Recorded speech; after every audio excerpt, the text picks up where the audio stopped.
In this video, I'm going to show you how to apply a credit note to Invoice in Xero. Now, the first thing you have to do, you want to go to Sales up top, and then you want to go to Invoices. Now, you want to make sure you already do have a credit note that you want to apply. So if you don't, you can create one over here.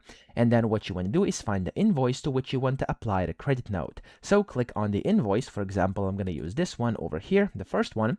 And if a credit note is available, so if you have credits available, down here at the bottom, it's going to say apply credit, okay? So when you click on that, you can then just go ahead and click on, of course, the one that you want over here, for example, this one, and of course, then click on the apply button over here. Now, in some cases, if of course you do not have a credit note yet, you can go and click on the three dots, top right. Here, click on create and apply credit, and then whenever you do this, as you can see, it's going to basically allow you to create a new one, and then you can just basically create your credit note over here, and then save it as that, and approve it and apply it that way. So that's how to do this. I hope this video helped you out. If it did, please subscribe to the channel and help me out as well.